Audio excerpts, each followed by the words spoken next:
करूं सप्रेम अशुभ हरन मंगल करन धनी श्रीदेव चंद्र दीना श्री प्राणनाथ निज मूलपति श्री मेरा जसुना तेज कुंवरी श्यामा युगल को पल पल करूं प्रणाम पिया जी को पल पल करूं प्रणाम।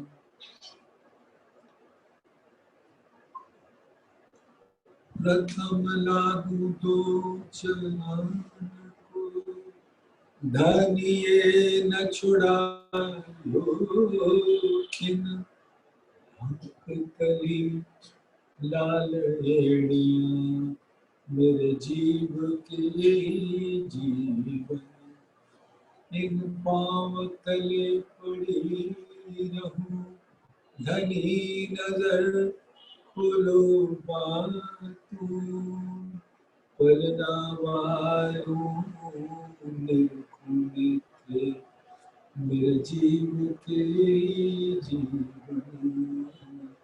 मेरे जीव के जीवन।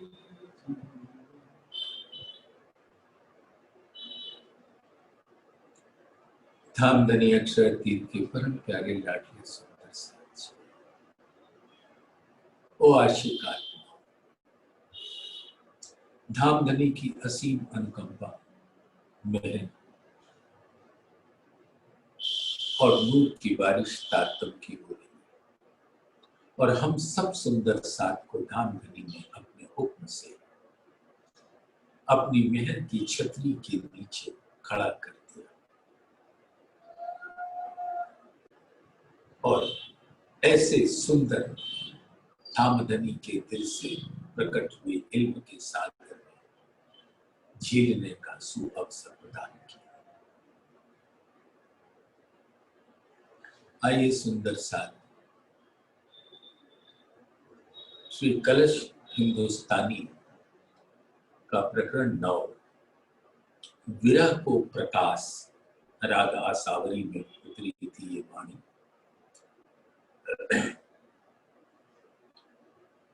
ये बात मैं तो कहूं जो कहने की हो पर एक खसमे रीछ के दया करी अति मोह। अब ये बात मैं तो कहूं जो कहने की हो आशिक और माशूक के बीच में जो इश्क की डोर होती है उसका जो लाड़ होता है ना आशिक वर्णन कर सकता है न माशूक। आप सब सुंदर साथ किशोर हैं इस बात को समझते हैं कि जब इश्क की पराकाष्ठा होती है तो जुबान बंद हो जाती है, जुबान से वर्णन नहीं होता। तो धामधनी ने जब हफ्सा में दीदार देकर अपने दिल के अंदर विराजमान इल्म के सागर को उड़ेल दिया इंद्रावती के दिल में, तो जैसे ही दीदार दिया उनके नजरों से वो समस्त सागर इंद्रावती के दिल के नैनों की नजर से मिल गई और उनके दिल में पहुंच गई और एक क्षण भी नहीं लगा कि ज्ञान हासिल करने की प्रक्रिया, वो बस देखते ही इल्म पहुंच गया और उस इल्म के आने से अब इंद्रावती की आत्मा पूर्ण रूप से जागृत हो, जो अभी तक विरह की अग्नि में तड़प रही थी दुखते उपजे विरहा, विरहा प्रेम इश्क, इश्क प्रेम जब आइया तब नहचे मिलिए। तो जब धाम धनी आए, तुम आए, सब आए। और सब आइया कहने का मतलब ही यही होता है कि आपने जैसे ही अपने मुझे दीदार देके अपने चरण कमल मेरे दिल पर रखे, तुम आए, सब आए। यानी कि धामधनी के दिल के अंदर विराजमान अनंत सागरों का फव्वारा, रंगों से भरा हुआ, रस से भरा हुआ, बस मेरे दिल में आता गया। तुम आए, सब आइया, दुख गया सब। तो जो ज्ञान से दुख आया था बिछोहा का, अब तुम्हारे आने के बाद तो वो पूरी तरह से चला गया। पर महामती जी फरमाती हैं, कहे महामती इस सुख क्यों कहूं जो उदया मूल अंकुर।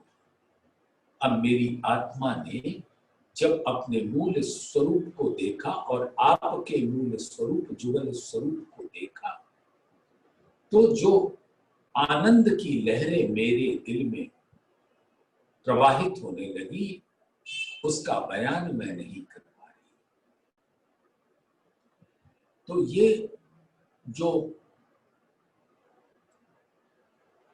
ज्ञान, ज्ञान से बिछोहा का दुख और उस दुख से विरह और विरह से दर्द, तड़प, कसक, टीस जब आत्मा को सताती,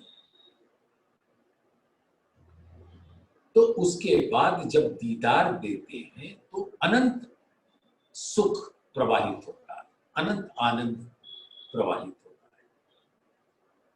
तो कह रहे हैं कि जब विरह के बाद आपने मुझे दीदार का सुख दिया, मेरे हृदय को अपने हृदय से अरस परस कर दिया,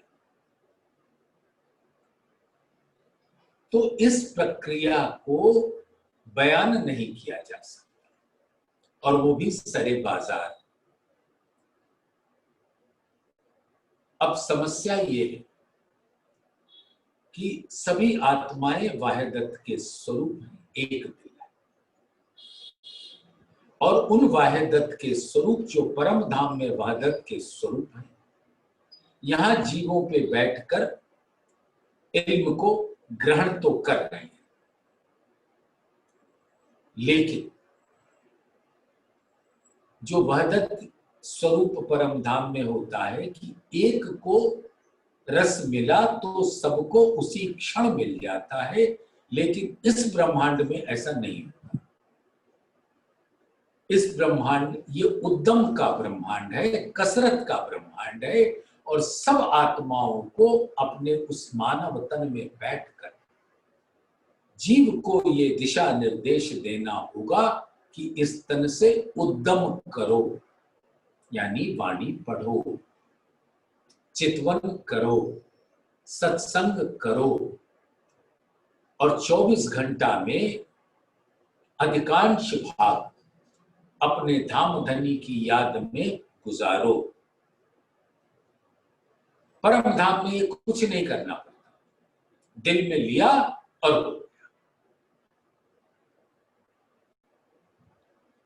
दिल में लिया कि इस आम के वृक्ष पे आज पीले आम की जगह मैं नीला आम का रसपान करूं, तो नजर खुली तो वहां नीले ही नीले आम लगे हुए हैं उस सुंदर वृक्ष। तो वहां तो कोई उद्यम करना ही नहीं होता, सब दिल के चाहे होता है, लेकिन इस संसार में उद्यम करना होता है। तो विरह उद्यम की एक लहर है, ज्ञान उद्यम की लहर है। और उस उद्यम का परिणाम जो होता है वो दुख होता है, और दुख से जो विरह उत्पन्न होता है और उस विरह में जो तड़पना होता है, तो बिना तड़पे तो दामदनी दीदार कैसे देंगे? तो वो तड़पना भी एक उद्यम है। तो इस प्रकार से सुंदर सा ये जो उद्यम का संसार है, वहां पर हर जीव को धामधनी के चरणों में पहुंचने के खातिर उद्यम का भंडार खुला होता है। आप ये न सोचो कि इतना कर लिया तो काम बन गया, कुछ नहीं बनने वाला। और हमारे दिल में धामधनी आदेश की लहर पहुंचाते जाते हमको पता लगता है कि मैं कहां उद्यम में ढीली रह गई या कमी रह गई और कहां ठीक है। तो और विरह के आने के बाद जो धामधनी से मिलन होता है, तो विरह के विलास के बाद जब मिलन का विलास होता है और उस समय जो आशिक और माशूक दोनों के नैन मिले होते हैं और राजी अपने दिल के अनंत सागरों का मीठा माधुर्यता से भरा हुआ, इश्क से भरा हुआ रस नैन रूपी झरना से जब प्रवाहित करके पर आत्म के नैनों में पहुंचा देते हैं और पर आत्म के नैनों से आत्म के नैनों में दिल में आ जाता है। और यहां तो साक्षात परम धाम का दृश्य है हप्सा में,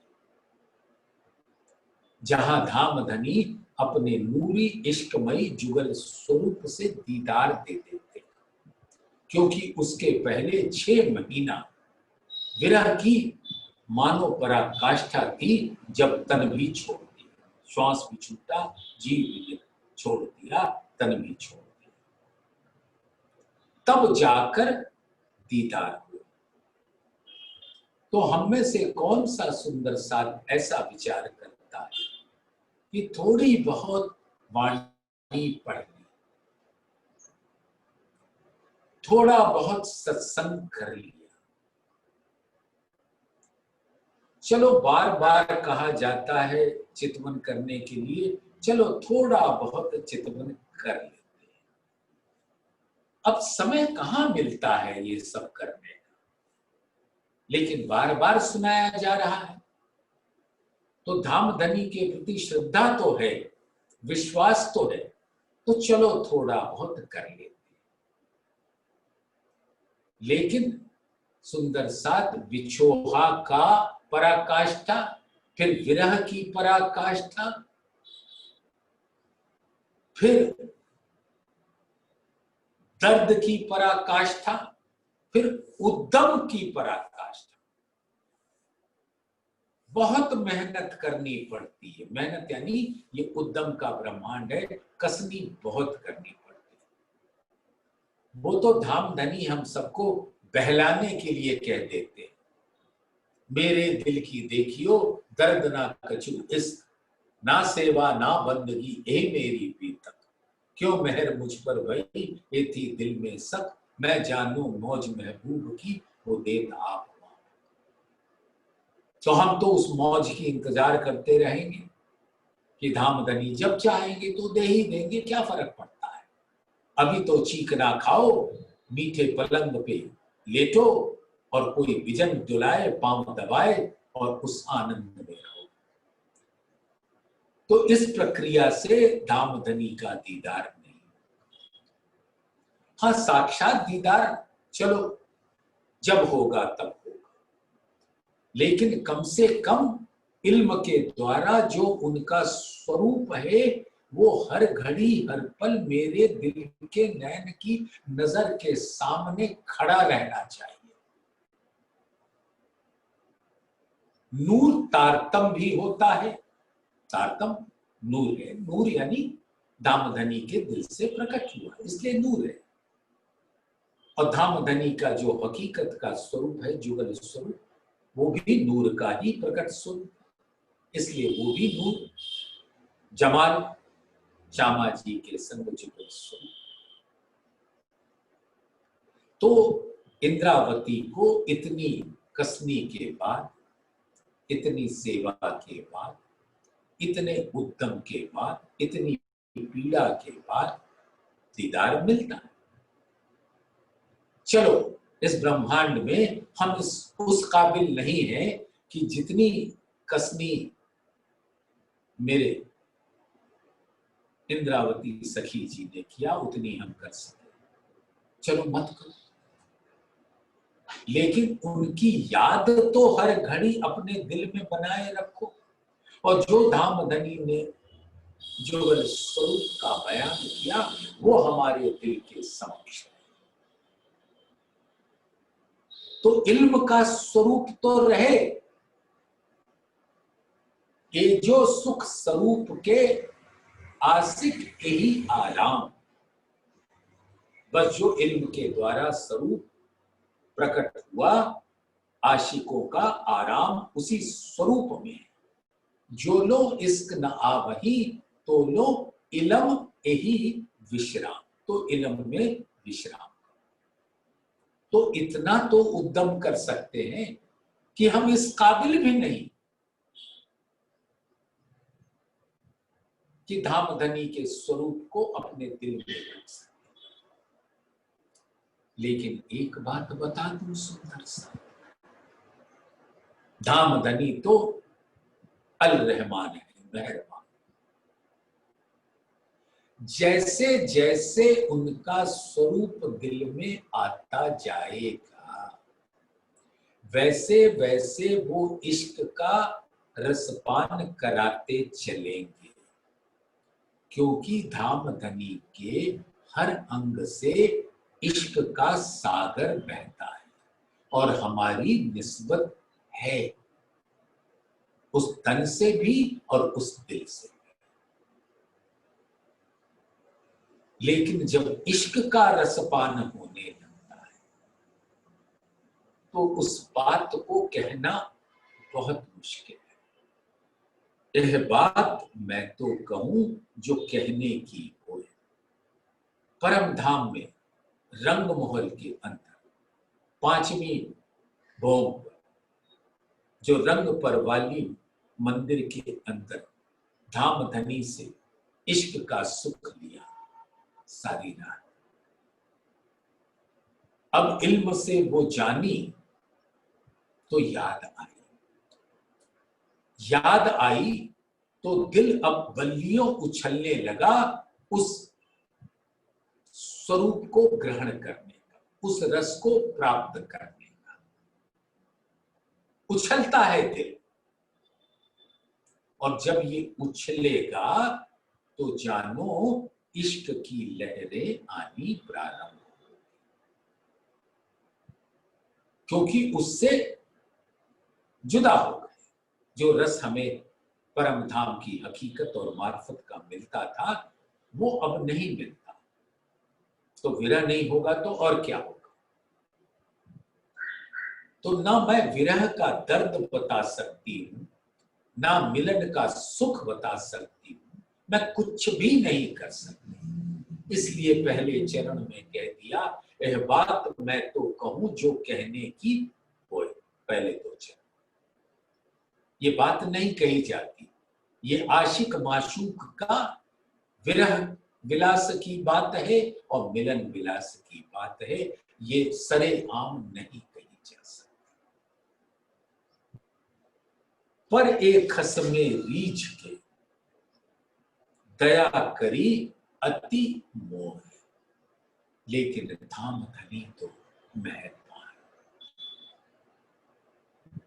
और जब उन्होंने मुझे विरह की अग्नि में तड़पते हुए देखा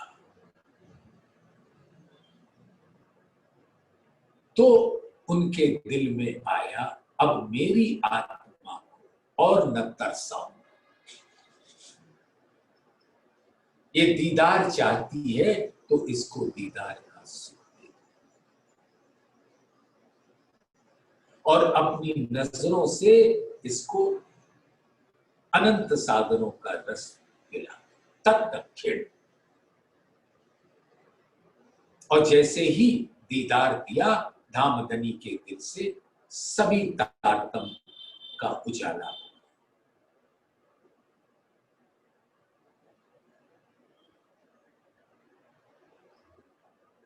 तो धामधनी हमको देखकर ऐसे फिदा हुए, इंद्रावती जी फरमाती हैं कि ऐसे फिदा हुए कि अब मानो उन्होंने अपने हस्त कमल में मेरे मुखारविंद को पकड़ लिया और अपने नैन मेरे नैनों में डाल दिया, और इश्क का लहरें बहने लगी सभी सागरों के रस के साथ, और मेरे दिल के अंदर ज्ञान का वो उजाला हो गया जो इस संसार में आज तक नहीं था। सुनियो बानी सुहागनी, दीदार दिया पीऊ जब, अंदर पर्दा उड़ गया हुआ उजाला सब। अब धामधनी ने जो मुझसे मीठी बातें की, तो इल्म का सागर तो उंडेल दिया था मेरे दिल के अंदर, दीदार देते ही अपने अंगों से अरस परस कर दिया। मैं इंद्रावती के अंगे संगे, इंद्रावती मेरा अंग, जो अंग सौंपे इंद्रावती को, ताए प्रेम खिलाऊं। इश्क के रस में झीलना है ना, तो इंद्रावती को समर्पण तो करो। और इंद्रावती को क्यों समर्पण करना? क्योंकि इंद्रावती के दिल में धामधनी अपने आवेश स्वरूप से हबसा में ही विराज गया। मैं इंद्रावती के अंगे संगे, इंद्रावती मेरा। तो जो जो वाणी इस सुहागनी के द्वारा प्रकट कराया, उसको सुंदर सा सुनो। सुनियो बानी सुहागनी, दीदार दिया प्यू जब। अब जब धामधनी ने जुगल स्वरूप होके मुझको हबसा में दीदार दिया, अंदर पर्दा उड़ गया। अब हमारे अंदर जितना भी संशय था, माया के अज्ञान का अंधकार था, वो सब उड़ गया। अंदर पर्दा उड़ गया, हुआ उजाला सब। अब मेरे हृदय में तारतम का ऐसा उजाला हुआ कि इल्म का सागर ही अपने अनंत रंगों के संग प्रकट हो गया। फिर मेरा नाम धामधनी ने महामती रख दिया। सुख देऊं सुख लेऊं, सुख में जगाऊं सा, मैं इंद्रावती को उपमा दई मेरे हाथ। ये महामती का खिताब, क्योंकि महामती इंद्रावती का स्वरूप है, जिसके अंदर धामधनी का पूर्ण स्वरूप, और दोनों मलाइकों के साथ श्री धनी जी को जोश, आतम दुल्हन नूर हुक्म बुधमूल। जोश यानी जबराइल, बुधमूल वतन यानी जागृत बुद्धि का फरिश्ता असराफी, और आतम दुल्हन श्यामा जी और उन्हें आतम दुल्हन नूर अक्षर ब्रह्म सतत, और वो दामदनी का चिरकन स्वरूप अपनी निज बुद्धि के संग, क्योंकि जहां भी धामधनी होंगे वहां उनकी निज बुद्धि होगी ही होगी। तो महामती जी के अंदर यानी इंद्रावती के ये पांचों मिल किसको मिले? इंद्रावती। ये पांचों मिल भई महामती, इंद्रावती महामती। वेद कते को पहुंची सर, इसकी निशानियां पहले दिखा दी। तो अंदर पर्दा उड़ गया, हुआ उजाला सब, यानी इल्म का सागर इंद्रावती के दिल में आ गया तो वो महामती हो गई। निज बुद्धि भी है, जागृत बुद्धि भी है, और जो भी अंग सौंप देता है उसको वो जागृत बुद्धि का बख्शिश दे देती है। जागृत बुद्धि दे इनो, किसको? ब्रह्म सृष्टि। जागृत बुद्धि दे इनो को, जिनसे देखी लहरें बका, शराब तहूरा उतरी इनो पर, पिलाया हाथी हम इस। तो धामधनी ने जब ऐसा उजाला कर दिया तो इश्क का गंजान गंज सागर इंद्रावती के दिल में उकेर दिया। और इस प्रकार से वर्णन आगे करा दिया श्रृंगार में, जो सुराही हक की पीवना, सुराही यानी धामधनी के दिल के अंदर अनंत सागरों का रस, जो सुराही हक की पीवना, सो इस हक दिल मिले, सो मोमिन पीवे कोई पैठ के, और पिया न जाए कि। तो धामधनी के दिल में बैठने का अधिकार तो मात्र परम धाम की अंकुरियां हैं, निस्बतियां हैं, ब्रह्म सृष्टि है, परम धाम की आत्मा है। और जब वो दिल में बैठती तो दिल में बैठने का स्वरूप बता दिया कि जब अटूट विश्वास के साथ श्रद्धा, समर्पण, सबूरी, धीरज से इंद्रावती को अंग सौंप दिया तो धामधनी तो उसी दिल में बैठे हैं, तो आप साक्षात उनके दिल में बैठ सकते हैं और इश्क का रस पी सकते हैं। तो इस ब्रह्मांड में इश्क का रस पीना है तो आवेश स्वरूप के चरणों में जाकर इंद्रावती के दिल, इंद्रावती का दिल और धामधनी के दिल में कोई अंतर नहीं, दोनों ही अरस परस। तो कह रहे हैं जो सुराही हक की पी, अगर आपका दिल करे इश्क की का रसपान करना है सुराही से, जो सुराही हक की पीवना, तो वो सो इश्क हक दिल मिले, और वो हक दिल कहाँ बैठे हैं? इंद्रावती के दिल में, उसको अर्श अपना बनाकर अरस परस कर। सो मोमिन पीवे कोई बैठ के, और पिया न जाए कि नहीं। अब जिसने भी अपना सौंप दिया इंद्रावती, ताए प्रेम में घिना, यानी इश्क के रंग से सराबोर कर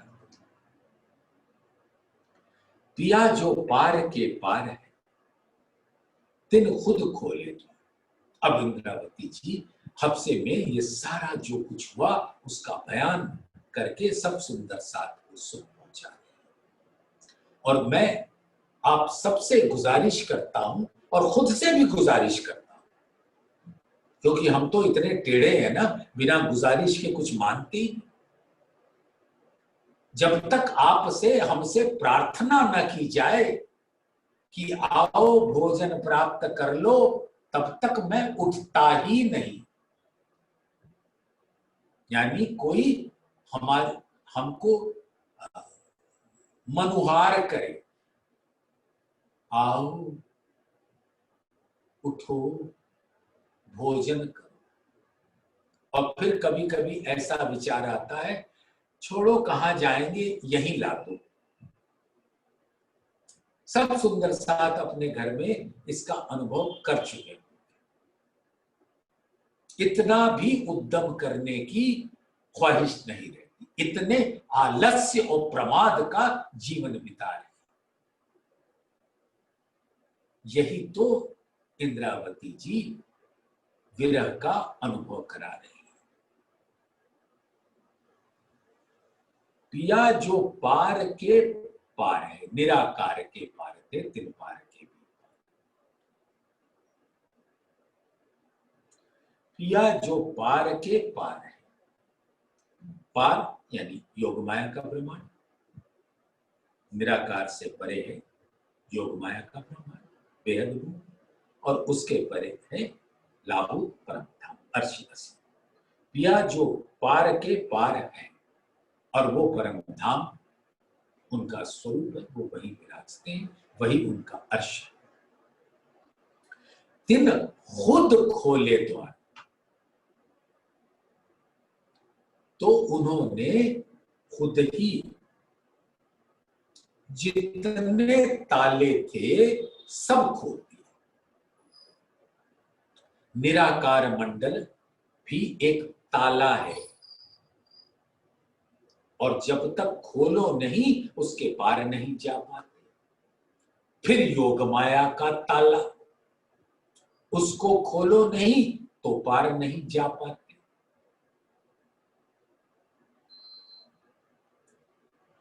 तो बड़े ताले खोलते हैं। पहले किसको ताले को खोलते हैं? पहले अपने इस तन के ताले को खोलते हैं। हमको अपने तन की ही पहचान नहीं है, हम इसी को अपना वास्तविक स्वरूप जान लेते हैं और इसकी ही सेवा में लगे रहते हैं, जबकि ये तन हमारी सेवा के लिए मिला है, हम उसी की सेवा में लग जाए। तो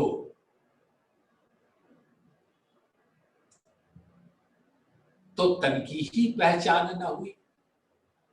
तन रूपी जो मेरे आत्मा के ऊपर ताला है उसको खोलना है। फिर तन के अंदर जो जीव है वो भी एक ताला है, उसको खोलना है। फिर इस जीव के ऊपर ये क्षर ब्रह्मांड का ताला है, उसको। फिर आत्मा योग माया के नूर को देख पाती है, लेकिन वो भी एक ताला है,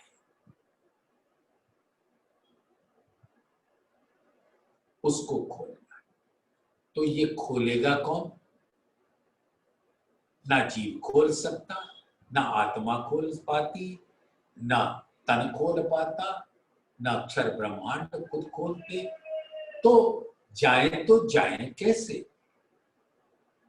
तो कह रहे हैं पिया जो पार के पार हैं तिन खुद खोले द्वार। ये जित द्वार यानी हर दरवाजे पर जो इतना बड़ा ताला लटकता है उस सारे तालों को खोल दिया। तिन खुद खोले द्वार, पार दरवाजे तब देखे जब खोल दिखाया पार। अब इंद्रावती जी की महिमा को देखो कि धामधनी खुद आए, सारे ताले खोल दिए। यानी कि तू कौन आई इत क्यों कर, कहाँ है तेरा वतन, नार तू कौन कसम की दृढ़ कर कहो वचन। ये जो श्यामा जी से पूछे थे उसका प्रकटीकरण हफ्सा में इंद्रावती जी को पूरी तरह से हो गया। तो सारे तन जीव क्षर ब्रह्मांड योग माया ब्रह्मांड सारा प्रकाशित कर दिया और पार दरवाजे तब देखे। और तब योग माया का दरवाजा जब खुला तो अर्श अजीम का दीदार हुआ। जब खोल दिखाया, खुद खोला, कुंजी उनके हाथ में, ताला तो लगा हुआ और हम तो बेजार थे, हमसे तो कुछ खुला ही नहीं। तो धामधनी खुद प्रकट होकर ताला खोलते गए, एक खोला, दूसरा खोला, तीसरा खोला और पहुंचा दिया पार के पार। कर पकड़ बैठाएगी, आवेश दियो मोहे अंग, ता दिन थे पसरी दया, पल पल चढ़ते रंग। सुंदर सा कर पकड़ के कौन बैठाता है? आशिक। माशूक के हाथ को पकड़कर अपने सामने बिठाकर अपने नैनों से प्रेम का रस पिलाना। कभी ऐसा होता है कि धामधनी ने पुकारा, यानी मेरे प्राण प्रीतम ने, मैं सुहागिन नार हूं, मुझे पुकारा, तो मैंने उनसे कहा, सुनिए जी अभी कुछ काम है, करके आते। क्योंकि हमारे ऊपर तो माया के 75 बोझ होते हैं ना। मेरी मेरी करत दुनी जात है, सिर ब्रह्मांड बोझ पे, पाव पलक का नहीं भरोसा, तो भी सिर सज्जन को ना देवे। तो मैं हूं तो सुहागिन नार, और मेरे पति मुझे शैया पे बुला रहे, और मैं नखरे कर रही। क्या? अरे भाई इतने काम पड़े हैं, मैं कर क्या आती। तो जब एक दो बार ऐसे नखरे किए तो वैसे तो कहना ये चाहिए कि 2 थप्पड़ जमाए, अब बिठा लिया अपने पास। लेकिन दामदनी इतने ऐसे नहीं है, वो कहते हैं कर पकड़ बैठा है, हाथ पकड़ लिया, कलाई पकड़ ली और बिठा दिया, बैठो हिलना मत। और प्यार तो प्यार दो, लाड़ तो लाड़ दो, तो कर पकड़ बैठाएंगे, आवेश दियो मोहे अंग। अब मेरे दिल के अंदर आपने अपना पूर्ण आवेश भर दिया। अब मेरा दिल और आपके दिल में कोई अंतर ना रहेगा। और आवेश सुंदर साथ आप सब अब तक इतने ज्ञानी हो चुके हो कि सबको पता है, आवेश कहते हैं धामधनी के हुक्म स्वरूप, जिसके ऊपर धामधनी की परम धाम वाली नजर रहती है। हुक्म और नजर ये दो मिलकर आवेश स्वरूप होते हैं। तो धामधनी का हुक्म ही उनका चिदघन स्वरूप होता है, और उसके ऊपर नजर धामधनी की रहती है। प्रतिबिंब के जो असल तीनों हक बैठे खेला, तहा क्यों न होए हक नजर, जो खेल रूहों देखा। अब जिस खेल में रूहों की नजर डाली है, उस खेल में तो धामधनी की भी नजर होगी, और रूहों मैं छिपा हूं तुमसे, तुम्हें नजर मिले। तो रूहों के ऊपर भी धामधनी की नजर रहती। तो वो नजर और वो हुक्म जब दोनों का सानिध्य हो जाता है, तो वो आवेश स्वरूप कहलाता है। तो इंद्रावती जब इस संसार में प्रकट होती है, तो धामधनी के हुक्म ने उनको धारण किया होता है, और धामधनी के नैनों में तो सभी आत्माएं रहती हैं। तो इंद्रावती के ऊपर धामधनी के नैन की नजर रहती है, और वो हुक्म और वो नजर मिलकर धामधनी का आवेश कहलाता है। वही आवेश ब्रज में भी था, रास में भी था, और वही यहां पर श्यामा जी के अंदर, और वही इंद्रावती के तो कर पकड़ बैठाए के आवेश दियो मोहे अंग, ता दिन थे पसरी दया, पल पल चढ़ते रंग, प्रेम खिलाऊं रंग। तो जब धामधनी ने अपना आवेश मुझे हफ्सा में प्रदान कर दिया और मेरे दिल के अंदर आकर बैठ गए और मेरा दिल अर्श कर बना दिया, अर्श कर दिया, तब से धामधनी की मेहर बरसती गई और उस मेहर के अंतर विराजमान अनंत सागरों के अनंत रंग और रस के फव्वारे फैलने लगे और मानो चारों तरफ नूर का उजाला हो गया। तारतम का तारतम हुई पहचान पीयूष सो, तब कहियो महामती ना। और इस प्रकार से जब धामधनी ने अपनी पूर्ण पहचान दी, सारे ताले खोल दिए, हुई पहचान पीयूष सो, तब कहियो महामती नाम।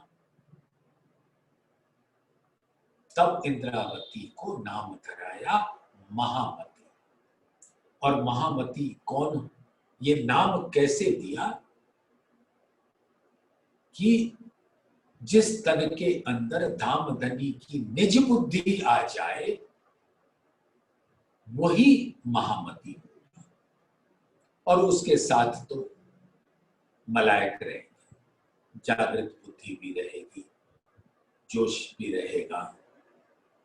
और जहां धामधनी का आवेश स्वरूप होगा वहां उनकी आत्म तुलनी होगी और हुक्म होगा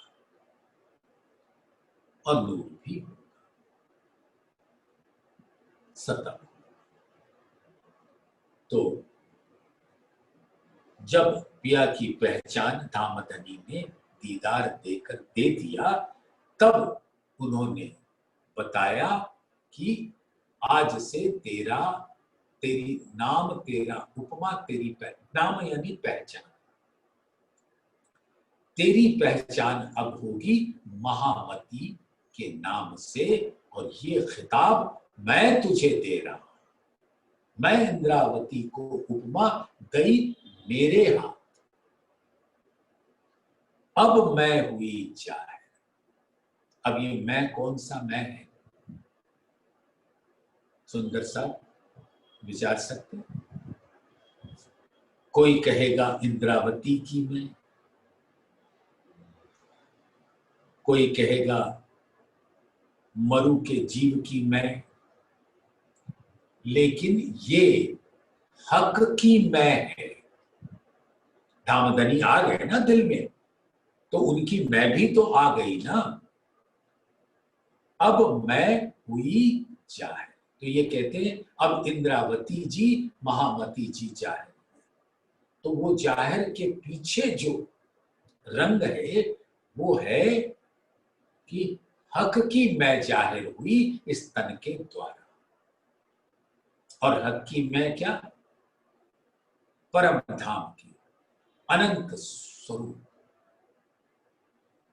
और निज बुद्धि का स्वरूप। अब मैं हुई जाहिर, देखा वतन श्री धाम। अब मैंने धामधनी के दिल को देखा, श्री धाम वतन को देखा। श्री धाम दिल है और वतन तन है। वतन तो नूरी तन है ना, परम धाम। और श्री धाम यानी धामधनी का दिल, जहां रूहों की असल बैठकी होती है। तो अब मैं हुई जाहिर। अब जब हक की मैं जाहिर हो गई तो हकीकत और मार्फत, वतन और श्रीधाम, वतन हकीकत और श्रीधाम मार्फत। तो उसको मैंने अपने साक्षात नैनों से देखा, जिस नैनों से जुड़ गए धामधनी के नैन। बात कही सब वतन की, और धामधनी ने महादर्शन देकर वैसे तो अनंत ज्ञान मेरे दिल में उड़ेल दिए, लेकिन फिर भी आत्मा चाहती है कि धामधनी मुझसे बातें करे, मेरे गले लगे, खुद मीठी मीठी बातें करे और मुझसे मेरे मीठी मीठी बातें सुने। ये आशिक और माशूक की प्रेम की वो अवस्था होती है जब दोनों कहते कहते प्रवेश कर जाते हैं एक दूसरे के अंदर। तो बात कही सब वतन की, सो निरखे मैं निशान। और जितनी बातें बताई थी अब मेरे दिल के अंदर उसका उजाला हो गया, अब मैं निशान भी मिला लेती। प्रकाश पूरन दृढ़ हुआ, उड़ गया उन्मान। धनी देवचंद्र जी ने बहुत सारी बातें हमें बताई थी, लेकिन मैंने देखा नहीं था। तो अनुमान लगाती थी कि ऐसा ऐसा होगा। तो वो सारी अनुमान की अवस्था समाप्त हो गई और अब साक्षात दीदार होने लगा। तो बात कही सब वतन की, सो निरखे मैं निशान। प्रकाश पूरन दृढ़ हुआ, उड़ गया उन्मान। अब इस सारे अनुमान लगाना, सोचना, ऐसा होगा ऐसा होगा। और देवचंद्र जी ने तो इंद्रावती जी की परीक्षा भी खूब ली। रंग महल के सामने कितने चबूतरे बताए? 3 चबूतरे, 2 धामरस और 2 हरा वृक्ष लाल वृक्ष। लेकिन उन्होंने 3 बताए। 3 क्यों बताए? कि जरा देखूं तो कि तुम्हारा क्या हाल है। तो जब इंद्रावती जी ने धामधनी जब बैठ गए और चितवन से सब दिखा दिया, तब उनको सारा उजाला हो गया। तो फिर कोई भी अनुमान की अवस्था नहीं। आपा मैं पहचानिया, अब मैंने अपनी निस्बत की पहचान कर ली। सनमंद हुआ सत। अब जो देवचंद्र जी ने ये निस्बत की बातें बताई थी, अब वो सत्य हो गया, यानी कि वो अब समक्ष प्रकट हो गया। निस्बत ना होती तो धामधनी दीदार भी ना देते। अगर ऐसे दीदार देना होता तो आपको तो पता ही है कि इस ब्रह्मांड में और इसके पहले न जाने कितने ब्रह्मांड, कितने ऋषि मुनि तपस्वी, देवी देवता, सबने बड़ी बड़ी तपस्याएं की। नाम नहीं लूंगा, आप सबको पता है। कोई भैरव झांप लगा रहा है, कोई पर्वत पे बैठा कर रहा है, कोई कहीं बैठा है, कोई कहीं बैठा है। तो दीदार देना होता तो क्या दे न देते इतनी कसनी के बाद, इतनी कठिन तपस्या के बाद। लेकिन तब रूहें आई न थी, क्योंकि रूहें तो तभी आएंगी जब धामधनी आएंगे, और धामधनी तब आएंगे जब उनकी आत्म दुल्हन श्यामा जी और रूहें आएंगी। ऐसे ही होता है ना सुंदर सा। तो कितनी भी कसनी कर लो, कितनी भी तपस्या कर लो, अगर मूल अंकुर नहीं है तो दीदार नहीं मिलेगा। हाँ, इल्म की कुछ लहरें आ सकती, लेकिन दीदार नहीं मिलेगा। तो आपा मैं पहचानिया सनमंद हुआ सत। अब वो निस्बत के कारण वो सत्य स्वरूप परम धाम का परम सत्य स्वरूप हमारे समक्ष खड़ा हो गया।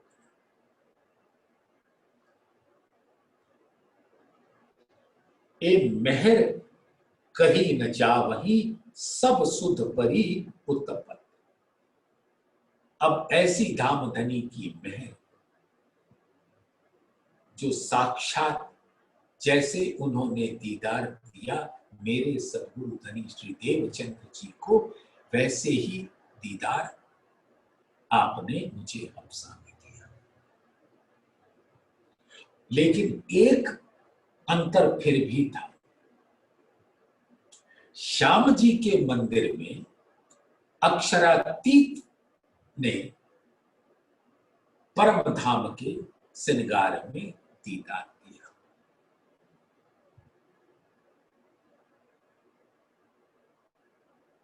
अक्षरातीत, लेकिन श्यामा जी तो साक्षात उनके अंदर बैठी थी, तो श्यामा जी को कैसे प्रकट करके दिखाते? तो उन्होंने अपना स्वरूप दिखाया और आकर आकार में उस आकार में बैठ गए। लेकिन हफ्सा में इंद्रावती जी को जुगल स्वरूप का दीदार, यानी हकीकत और मार्फत दोनों स्वरूप दिखे, तन और दिल दोनों स्वरूप दिखे, तभी निज नाम जाहिर हुआ। निज यानी मारिफत, दिल, और नाम यानी हकीकत, तन। तो निज नाम सोई जाहिर हुए। तो वो हफ्सा में धाम धनी ने अपने जुगल स्वरूप के साथ जो निज नाम का स्वरूप है, हकीकत और मार्फत का स्वरूप है, उसका दीदार दिया। अब उस मेहर का क्या बयान किया जाए? तो ए मेहर कही न जावही सब सुध परी उत्तपत। अब कैसे इश्क रब्द हुआ, क्या क्या धाम धनी दिखाना चाहते थे, और कैसे वो खिलवत की बातें हुई, अलस्तो वीरबकुम की बातें हुई, कैसे ब्रज में आना हुआ, कैसे वहां से रास में जाना हुआ, कैसे रास में हमारी सुरता परम धाम में फिर पहुंचती, और फिर वहां समझाकर कि अब मैं तुम्हें ऐसा खेल दिखाऊंगा जहां तुम्हारे विध विध के भेक होंगे, नर नारी के तन होंगे, जुदे जुदे मुल्कों में उठाएंगे, लेकिन हम भी तुम्हारे संग आएंगे और श्यामा जी भी आएंगी। ये सारी बातें सब शुद्ध परी उत्पत, उत्पत यानी कि परम धाम की लीला के अंदर जब इश्क रब्द से लेकर लैलतुल कद्र की सारी बातें बता दी, कैसे कैसे प्रकट हुआ उत्पत।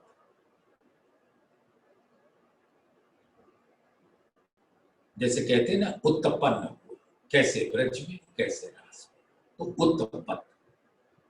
मुझे जगाई जुगत सु, सुख दियो अंग आप, कंठ लगाई कंठ सो, या विद कियो मिला। और धाम धनी ने अद्भुत युक्ति से मुझे जगाया। ऐसी कौन सी युक्ति होती कि जब साक्षात दीदार दे दिया तो युक्ति लगाने की क्या खास वजह? वो तो ऐसे ही दीदार देकर मेरी आत्मा को आपने जगा दिया। तो कहते हैं मुझे जगाई जुगत सो, जुगत यानी युक्ति। तो क्या जुगत बिठाया कि तुम मुझको देखो भी और बेहोश मत हो। आशा पूरो सुख देओ, नए नए कराऊं श्रृंगार दो, पूरी मस्ती ना बेहोशी, सुख लेऊं सब अंग समार। इसका जो भेद है वो सबसे पहले हफ्सा में, क्योंकि जब मैंने उस स्वरूप को देखा, इंद्रावती जी कहती हैं, जब मैंने उस स्वरूप को देखा तो उसको देखती ही, उस अप्रतिम सौंदर्य को मैं देखते ही हतप्रभ रह गई। निर्णय करना अर्श का तिनमें भी हक जात, इत नूर अकल भी क्या करे, जित लदुन्नी भी को देखा। जब धामधनी के स्वरूप को देखा तो अब मेरी जुबान खामोश और मैं देखती ही रह गई। लेकिन युक्ति से जगाकर दिखाया भी, बताया भी, और निराकार के पारते तिन पार के भी पार के, सब ताले दरवाजे खोल दिए, और कैसे कैसे इश्क रब्द होकर आना हुआ, और कैसे सातवें दिन में पहुंचेंगे। यानी कि परम धाम से जब उतरे उसके बाद की 7 दिन की लीला बता दी और अपना स्वरूप दिखाकर, और इंद्रावती के दिल में बैठकर। तो ये युक्ति है कि जो कोई भी ऐसे स्वरूप को देखेगा फिर वो कुछ भी सुन नहीं सकता, कुछ और देख नहीं सकता। वो ऐसे कुर्बान होगा कि मानो एक शराबी ने ऐसी शराब पी ली कि वो मदहोश हो गया। तो युक्ति ही तो है कि पिलाया भी और बेहोश भी नहीं किया। इसी को कहते हैं अलमस्त स्थिति। मुझे जगाई जुगत सो, सुख दियो अंग आ। और धामधनी ने अपने अंगों का सुख दिया, और उनके अंग से इश्क की सागर बहती। अंग देखे चेते सूरत के, सो तो सारे इश्क सागर। तो अपने अंगों का सुख देती है, यानी कि इश्क के सागर में हमको डुबो दिया, गर्क कर दिया। कंठ लगाई कंठ, कंठ लगाई कंठ सो, ये एक मुहावरा है कि बिल्कुल अरस परस हो जाना। धामधनी का अंग और इंद्रावती का अंग अरस परस हो जाता। कंठ लगाई कंठ सो, या विद कियो मिला। और इस प्रकार से धामधनी ने हफ्सा में अपना अंग देकर मुझसे मिलाप किया, मुझसे अरस परस हुई, और उनकी निज बुद्धि मेरे अंदर पहुंच गई। खासी जान खेड़ी जिमी, जल सींचिया खसम, होया बीज वतन का सो गया वाही रसम। खासी जान यानी कि जब देवचंद्र जी से पहली मेहराज ठाकुर की मुलाकात, मिलाप हुआ 12 वर्ष की अवस्था में, उनको देखते ही उनके अंदर विराजमान इंद्रावती की आत्मा का को पहचान लिया और समझ गई कि इन्हीं के हाथ जागन की कमान होगी। खासी जान खेड़ी जिमी। अब इंद्रावती की आत्मा के दिल पर उन्होंने अपने वचनों से हल चलाया, जिससे कि अब वहां अच्छी खेती हो सके। जल सींचिया खसम, और अपने प्रेम का जल से सींच दिया। बोया बीज वतन का, और बीज वतन का, अंकुर का तो बीज था ही, तो जो अंकुर है वो दिल के अंदर बिठा दिया आत्मा। बोया बीज वतन का, जो मूल अंकुर, बोया बीज वतन का, सो उगया वाही रस, और ये अंकुर के अंदर तारतम का रस पिला दिया जो उनको प्राप्त था। तो अब वही तारतम ऐसे दिल से प्रकट हुआ और वो अंकुर अब वृक्ष का स्वरूप हो गया, और श्री कुलजम स्वरूप तारतम का तारतम प्रकट हो गया। बोया बीज वतन का, सो उगया वाही रसम। सुंदर साथ जी आज इस 9 नंबर की चौपाई पर विराम लेते हैं, और कल बृहस्पतिवार है इसलिए दोपहर की चर्चा नहीं होगी। तो अब शुक्रवार को इसी 9वें चौपाई से प्रारंभ करेंगे झीलना सुंदर साथ। तो बोलिए श्री प्राणनाथ प्यारे की जय, बोलिए श्री सतगुरु महाराज की जय, बोलिए श्री धाम जी की जय। सर्व सुंदर साथ।